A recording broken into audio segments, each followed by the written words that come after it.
Irmãos e irmãs, a paz do Senhor. Estamos começando mais uma aula de nossa Escola Bíblica Dominical e queremos louvar ao Senhor pela sua vida. Você que semanalmente está conosco, você que nos acompanha pelo canal ADMP TV, um canal de bênção para você, nós queremos louvar a Deus pela sua vida e tecer louvores ao Senhor por tudo aquilo que Ele tem feito por nós. Estamos reunidos mais uma vez para continuarmos este programa tão abençoado. Bem-vindo, bem-vinda. O programa Escola Bíblica Dominical está no ar. E a nossa lição de hoje é a lição de número 6. Estamos estudando o livro de Josué. Para quem não faz parte do Ministério Missão aos Povos aqui em Uberlândia, nós sempre queremos lembrá-los de que, por força desta pandemia que estamos enfrentando, neste trimestre nós estamos estudando a revista que foi tema dos jovens do trimestre passado, A Conquista da Terra Santa, o livro de Josué. E a juventude, por sua vez, está estudando a Epístola aos Efésios. Querendo Deus, no próximo trimestre, estaremos juntos estudando a proposta geral da CPAD para todas as Assembleias de Deus. Aproveitamos ainda e pedimos que os irmãos não desistam e continuem a orar por nosso país e pelo mundo que está enfrentando este flagelo chamado SARS-CoV-2. Que nós possamos vencer esta guerra e que o nome de Jesus seja mais uma vez glorificado. A ciência tenta, pelos seus meios, obter uma solução, mas sabemos que o nosso Deus é suficiente para promover milagres em nosso meio e em nossa vida. Vamos então à nossa lição, cujo tema é o encontro com Deus. O nosso texto do dia, texto ou verdade aplicada, ou verdade prática, ou texto áureo. Então, Josué se prostrou sobre o seu rosto na terra e o adorou e disse-lhe: que diz meu senhor ao seu servo? Josué, capítulo 5, versículo 15. Síntese, resumo: ninguém que tem um encontro com Deus permanece da mesma maneira. Que verdade inexorável. A nossa leitura bíblica, ou o nosso texto bíblico em classe, está em Josué, capítulo 5, versos 13 ao verso 15. É uma leitura curta e eu farei com você. E sucedeu que, estando Josué ao pé de Jericó, levantou-se os seus olhos e olhou, e eis que se pôs em pé diante dele um homem que tinha na mão uma espada nua. E chegou-se Josué a ele e disse-lhe: és tu dos nossos ou dos nossos inimigos? E disse ele: não, mas venho agora como príncipe do exército do Senhor. Então Josué se prostrou sobre o seu rosto na terra e o adorou e disse-lhe: que diz meu senhor ao seu servo? Então disse o príncipe do exército do Senhor a Josué: descalça os sapatos de teus pés, porque o lugar em que estás é santo. E fez Josué assim. Grande palavra do Senhor para a nossa vida.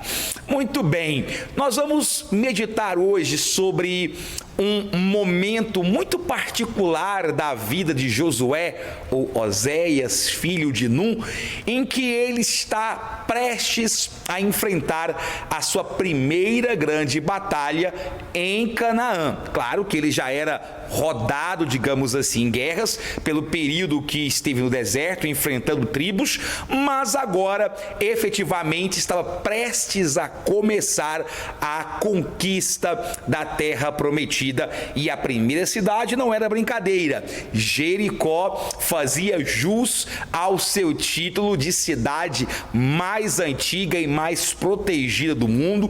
Estava cercada por milhares. Já tive aqui a oportunidade de conversar com você sobre esta parte, sobre a geografia e a sociedade que estava fixada em Jericó. Portanto, o desafio era gigante para ele. E Josué tinha em mente as palavras que Deus havia proferido a Moisés lá em Êxodo, quando acontece o episódio do povo se rebelar e adorar um bezerro de ouro, naquele momento em que Moisés estava no monte recebendo os mandamentos de Deus. E aí, logo após aquele evento, você vai lembrar que Deus diz a Moisés, aliás, num diálogo entre Moisés e Deus, Moisés diz: se a tua presença não vai comigo, não nos faça subir deste lugar. Isso está em Êxodo capítulo 33, versículo de número 15. Portanto, Josué adotou isso para a sua vida. Ele também tinha convicção de que se Deus não fosse com ele, ele não iria enfrentar a guerra, ele não enfrentaria a batalha por Jericó. Então ele se afasta. A gente pode conjecturar isso porque diz a Bíblia claramente que ele se retira do meio do povo, talvez para pensar um pouco naquilo que ele iria enfrentar, refletir sobre os seus desafios, colocar em sua mente ou reviver as promessas do Senhor. Como aqui não lembrar do apóstolo Paulo quando ele diz: quero manter na memória aquilo que me dá esperança, numa livre adaptação feita por mim. Eu imagino que Josué queria reviver, rememorar aquele momento do capítulo 1, do versículo 1, em que a sua chamada é ratificada por Deus. Bom, e aí ele percebe que Deus estava com ele.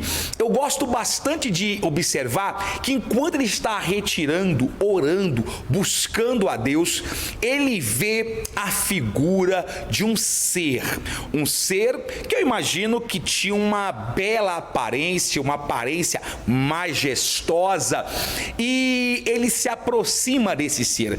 Você vai perceber que tudo indica que esse ser, na verdade, era Jesus Cristo. Nós temos aqui uma teofania, ou seja, uma manifestação de Jesus no Antigo Testamento. Ele já havia aparecido antes.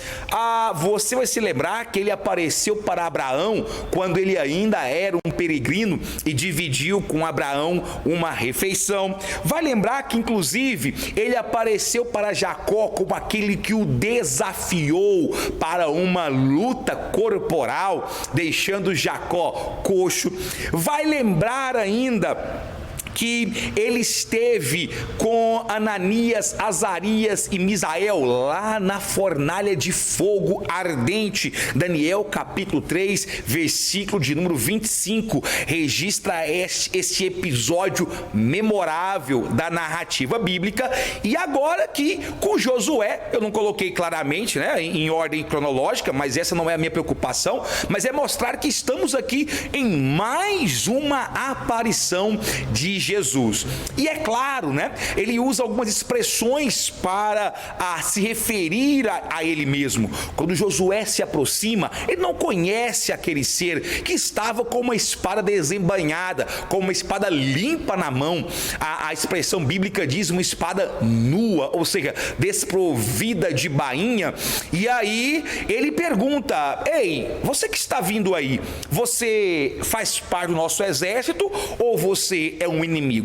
A versão nova, a tradução linguagem de hoje, traz uma referência, baseada inclusive numa releitura da Bíblia King James, que é a seguinte: nenhum nem de outro, porque é verdade, Jesus não era do exército de Israel e também não era inimigo. Ele se apresenta como o comandante dos exércitos celestiais, como príncipe, nesta versão bíblica, como príncipe dos exércitos celestiais. A gente nesta hora sempre lembra de Isaías, né? Sempre lembra da profecia messiânica: um filho vos nasceu, um filho se vos deu, e o seu nome será Maravilhoso, Conselheiro, Deus Forte, Pai da Eternidade, Príncipe da Paz. A expressão príncipe refere-se sempre a Jesus. E um detalhe interessante, quando ele se refere como príncipe dos exércitos celestiais, ou comandante dos exércitos, Josué se lança e o adora, e o ser recebe a adoração. Ora, sabemos que anjo comum não recebe adoração. Nas poucas vezes que a Bíblia Sagrada registra que um homem se lançou aos pés de um anjo para adorar, o anjo repreendeu, disse: levanta, não me adore, não sou ser para a adoração, adore somente a Deus. Mas aqui não, aqui este ser recebe a adoração de Josué. Isso significa então que ele era realmente Jesus. Eu imagino, eu não sei se você consegue conjecturar aí do outro lado desta tela qual foi a reação daquele homem, né? O sentimento que acolheu, que acometeu a Josué quando ele percebe que está diante de uma personificação do próprio Deus. Eu imagino que o temor, que tremor varria-lhe todo o corpo. E é interessante ainda porque Josué tem aí uma confirmação das etapas da sua batalha. A epígrafe desse tema diz que é a antessala da guerra. E Josué, ele começa a ter confirmação agora de que ele estava seguindo os passos certos para aquela guerra. Me lembrei aqui agora de uma ilustração, uma história, na verdade, que diz que Hudson Taylor, né, o grande missionário James Hudson Taylor, para quem não conhece, foi um dos grandes evangelizadores da China, não é? Um dos grandes missionários, deu a sua vida ali naquele país chamado China. E ele disse uma certa vez numa palestra para jovens missionários: tem 3 maneiras do homem trabalhar os seus planos. Primeiro, ele projeta os seus planos e os executa usando as suas próprias ferramentas da melhor maneira possível.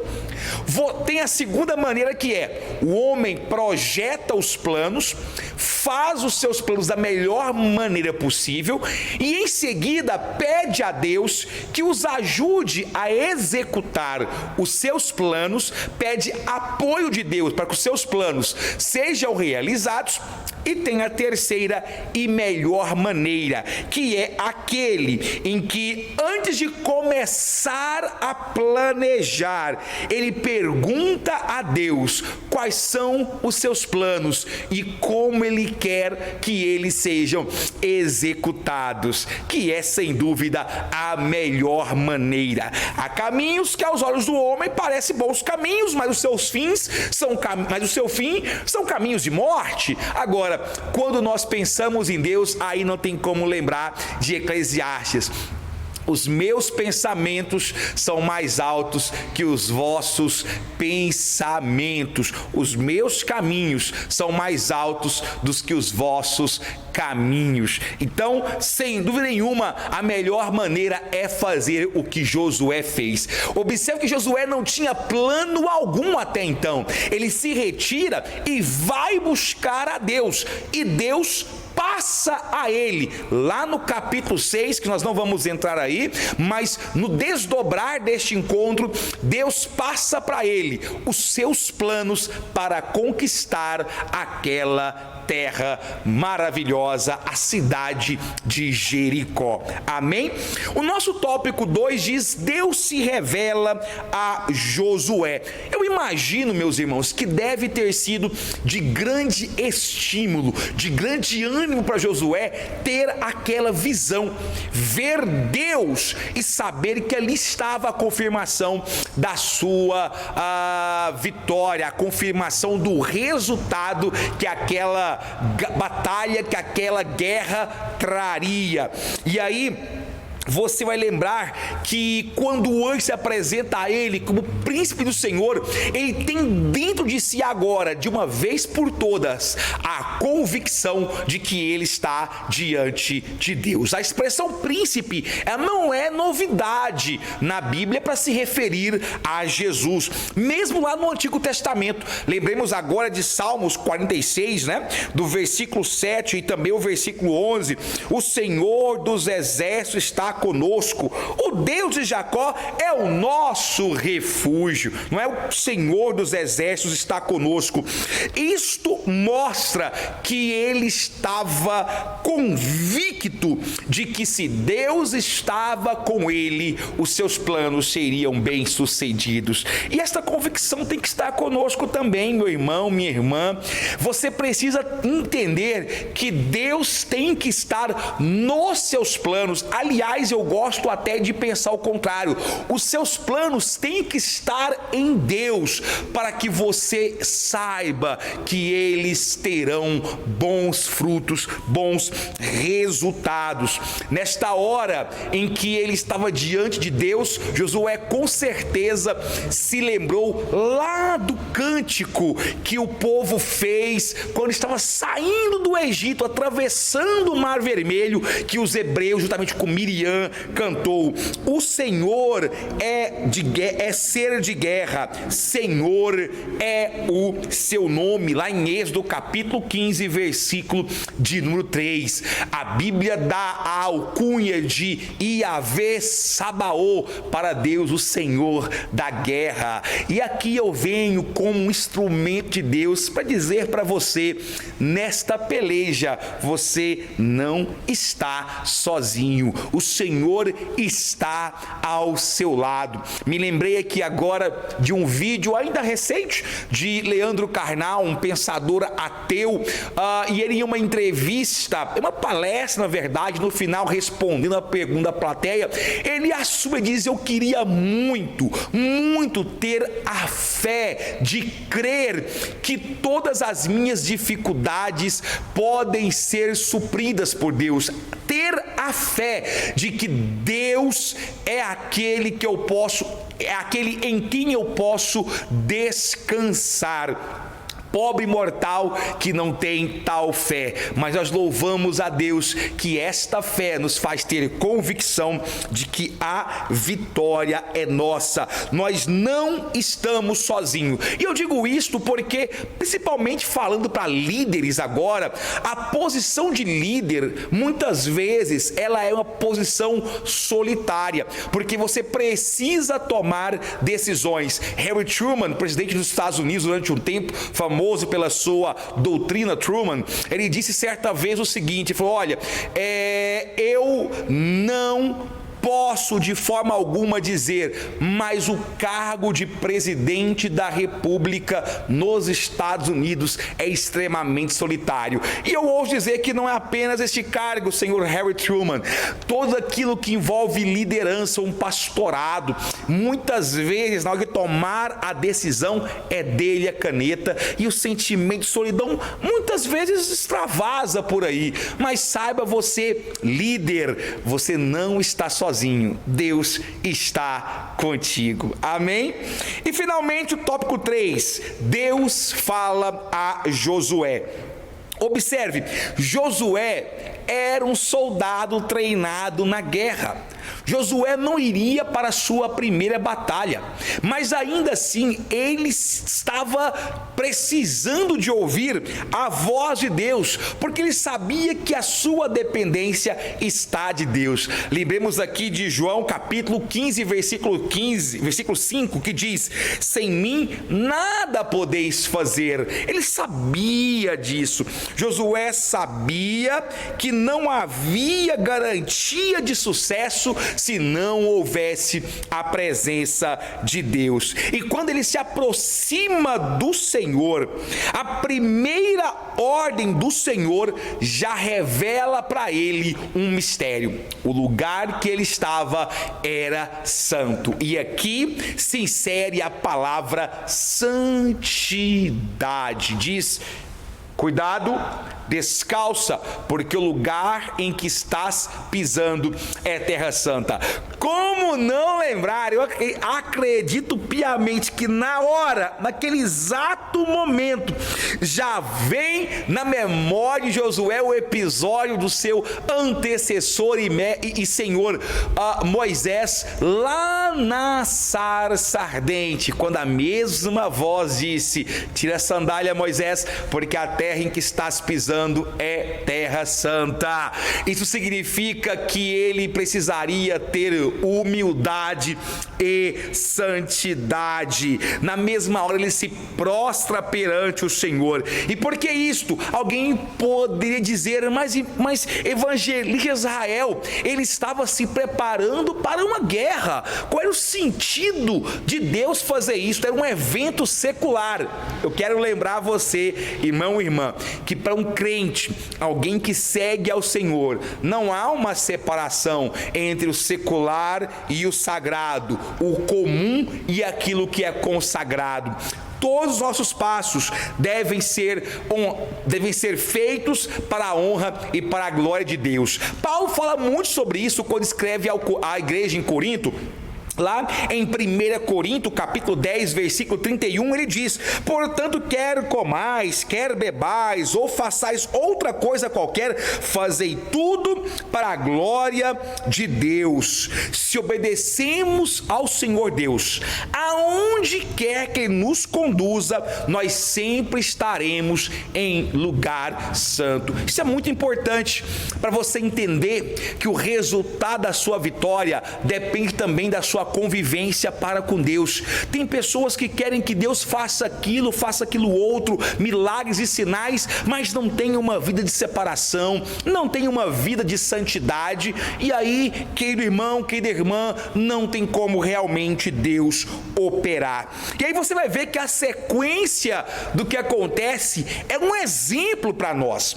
A sequência do que acontece nesse encontro de Deus com Josué é um exemplo para nós. Primeira coisa, você vai perceber que veio a adoração com humildade.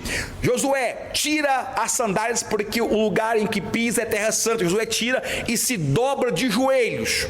Oração humilde, humildade e adoração. Depois, vida de santidade. Você primeiro adora a Deus em humildade, depois mantém uma vida de santidade e finalmente Josué pode ir para o combate.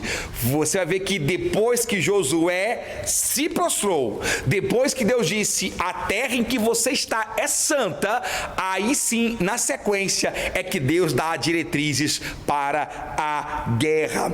Trata-se de uma postura muito parecida com aquilo que nós estudamos lá na epístola aos Efésios, que também discutia nos seus últimos capítulos, especificamente 5 e 6. Você se lembra que havia também esta sequência textual: primeiro adoração em humildade, depois uma vida de santidade, e só depois é que vem o combate celestial. Há tempo para tudo.